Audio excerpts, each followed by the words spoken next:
Welcome back to Sensational Stories. My story today is Albert Le Blanc, written by Nick Butterworth. This is Albert Le Blanc. Even from the back, he looks sad. His head hangs low, his shoulders are hunched, his arms flop loosely by his side. From the front, Albert Le Blanc looks very sad indeed. He has the saddest eyes you've ever saw, which is strange because Albert Le Blanc...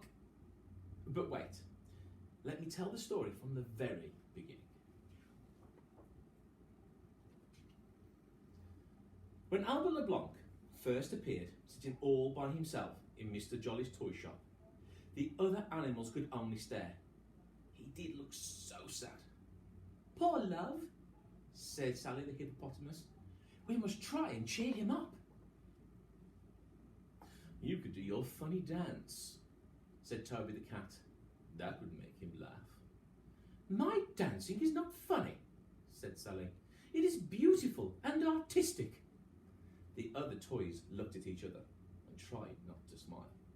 "I know a joke," said a little mouse called Pickle, "but I can't remember the funny bit at the end." Everyone agreed that might make the joke a lot less funny. It might even make it not funny at all. Pickle flopped down and stared at the floor.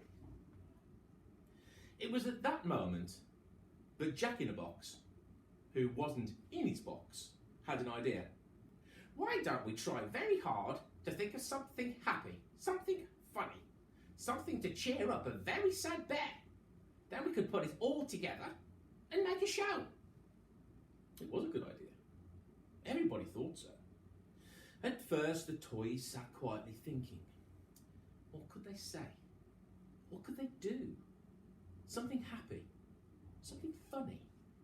Morris, the steam engine, let off a little bit of steam as he tried to think. And Lizzie, the humming top, hummed to herself in thought. "I remember my joke," squeaked Pickle suddenly. "Shush, dear," said Sally. "I'm getting an idea."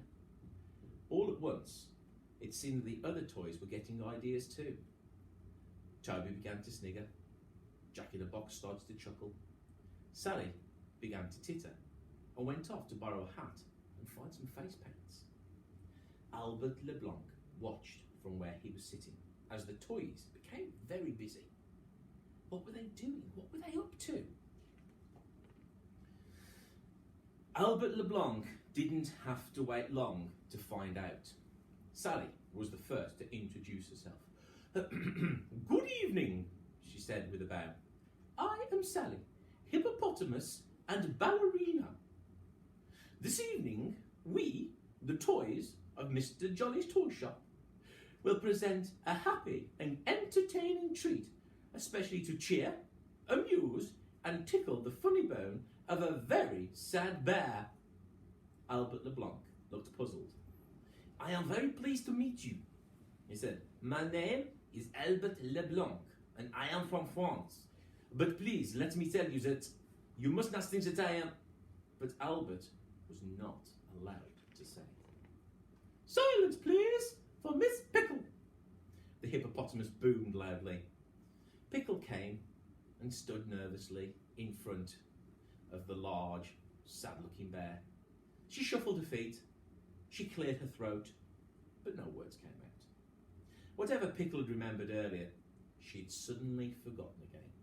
"I can't remember my joke," she said, and she flopped down and stared at the floor. "Never mind," said Albert kindly. "I'm sure it was very funny, and you must not think that I am..." But at that moment, with a twang and a zing, Jack-in-a-Box sprang out of his box. He bounced up and down in front of Albert Le Blanc, and as he did, he began to sing. "I bounce with a bong, I bounce with a pong, and while I'm bouncing, I'm singing this song." "Be careful, dear," said Sally, but Jack was enjoying himself too much. He bounced even higher. "I like to bounce high as the sky, and sometimes when I'm bouncing, I'm sure I can thump. Poor Jack. He bounced so high, he bumped his head on the shelf and fell in a tangled heap in front of Albert. Slight technical problem, mumbled Jack, as he tried to untie the knot he'd now accidentally tied in his long body. Albert hid his face with his paws. Please do not worry, he said. You really, really must not think that I am... Once again, Sally did not let him finish. To Albert's amusement, she leapt out in front of him, wearing a yellow, pointy hat and a big, red, face-painted smile. I mean, of course, Sally didn't mean to be funny. But then she didn't mean to slip or slide, and she most certainly didn't mean to crash into Albert LeBlanc. But that is just what she did. Together, the bear and the hippopotamus landed in a confused heap. From underneath Sally, Albert LeBlanc let out a great roar. Please! He shouted. I am trying to tell you that I am not unhappy. There was a silence. Sally and Albert struggled to get up. Albert went on. I am not sad at all. It is just the way I'm made. I happen to have a sad look on my face. Oh, no, you don't, interrupted Toby the cat. Not anymore.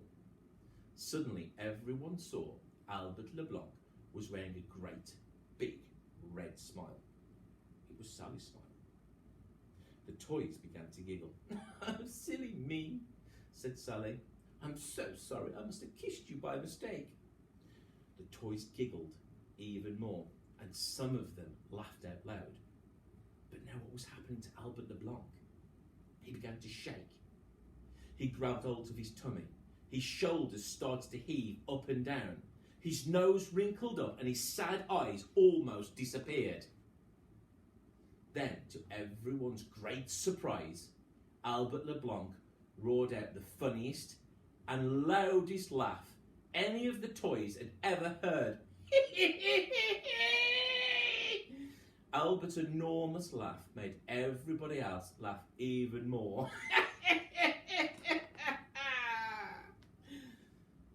At last, Jack-in-the-Box managed to speak. Well, he giggled, who would have thought that a little kiss could put such a big smile on someone's face?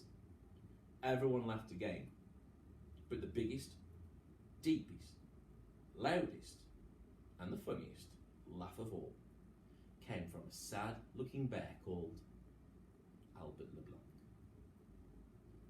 So that was Albert LeBlanc, written by Nick Butterworth. Thank you for listening.